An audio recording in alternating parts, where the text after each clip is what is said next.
పారిశ్రామికవేత్తలతో సమీక్షా సమావేశం. ఆటోనగర్ భద్రత అత్యంత ప్రామాణికం.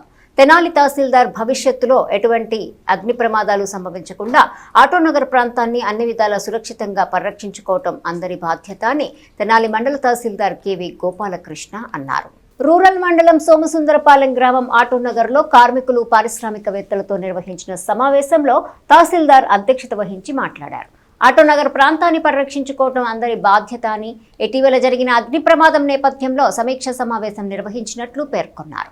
భవిష్యత్తులో ఎటువంటి అగ్ని ప్రమాదాలు సంభవించకుండా ఆటోనగర్ ప్రాంతాన్ని అన్ని విధాలా సురక్షితంగా ఉంచే విధంగా తగు జాగ్రత్త చర్యలు చేపట్టనున్నట్లు తెలిపారు.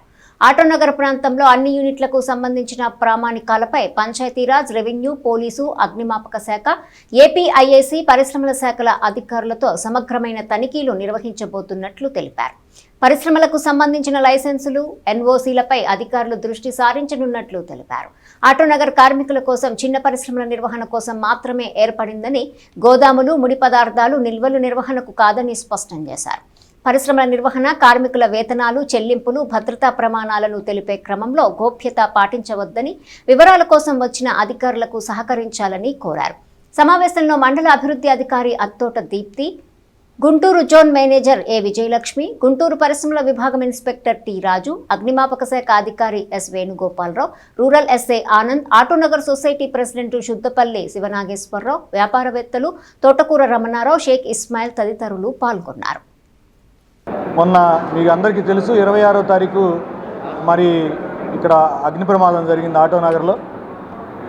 మరి ఇందులో అగ్ని ప్రమాదం జరిగి ఒక అదృష్టం ఏంటంటే ఎవరికి ఏ ఇబ్బంది జరగలేదు. అది అదృష్టంగా భావించినా ఏదేమైనప్పటికీ ఇక భవిష్యత్తులో మన తెనాలి ఆటోనగర్ ప్రాంతంలో ఎటువంటి ఇబ్బంది జరగకుండా తగు జాగ్రత్తలు తీసుకోవడం ఎలా అనే దాని మీద మరి గౌరవనీయులైన మంత్రివర్యులు శ్రీ నాదెండ్ల మనోహర్ సార్ మా అందరికీ, అధికారులందరికీ దిశానిర్దేశం చేశారు.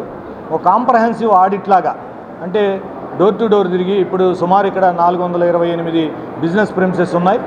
మరి అనాథరైజ్డ్గా తీసుకుంటే కూడా మొత్తం మీద ఓవరాల్గా 500 ఉంటాయి అనేది మాకున్న సమాచారం. ఈ 500 యూనిట్స్ని కూడా ఒక 5 టీములుగా మార్చి పంచాయతీరాజ్, రెవెన్యూ, పోలీస్, అట్లాగే ఫైర్, మరి ఏపీఐఏసీ, అట్లాగే ఫ్యాక్టరీస్ డిపార్ట్మెంట్ మేమందరం కలిసి సంయుక్తంగా మరి తనిఖీలు నిర్వహిస్తాం. ఇందులో భాగంగానే ఈరోజు ప్రాథమికంగా ఒక చిన్న సమావేశం ఏర్పాటు చేసాం. మరి ఇక్కడ సంబంధికులందరితో మరి పెద్దలు రమణరావు గారు, అట్లాగే మన ఇస్మాయిల్ బేగ్ గారు, అట్లాగే చైర్మన్ గారు, మరి సెక్రటరీ గారు, మరి అందరూ కూడా ఇక్కడ పాల్గొన్నారు.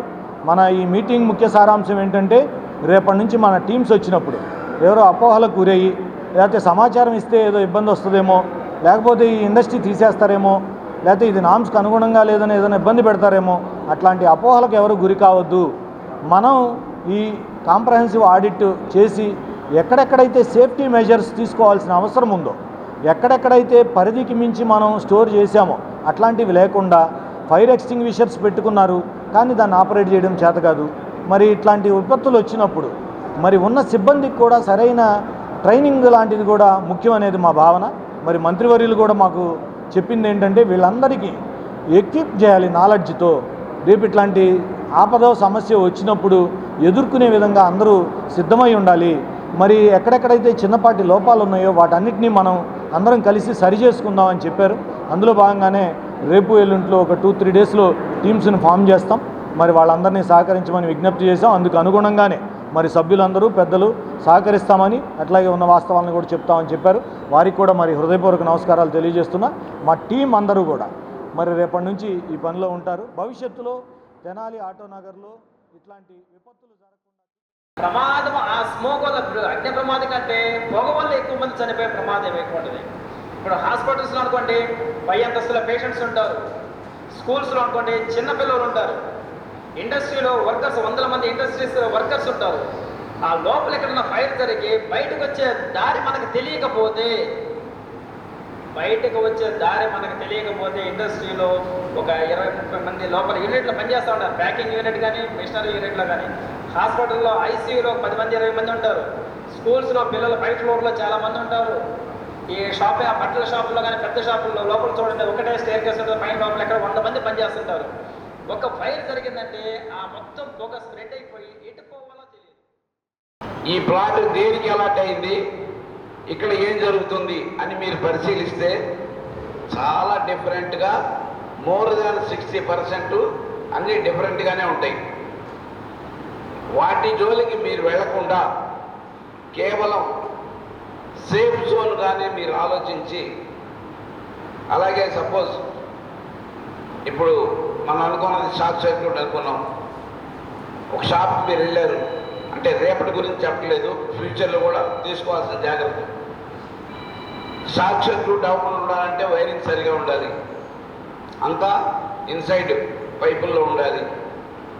ఇవన్నీ కూడా పరిశీలించి వాళ్ళకి సేఫ్ జోన్ వాళ్ళ కనుక అటువంటి తర్ఫీదు ఇస్తే, అటువంటివన్నీ కూడా వాళ్ళకి చేపిస్తే వాళ్ళు చక్కగా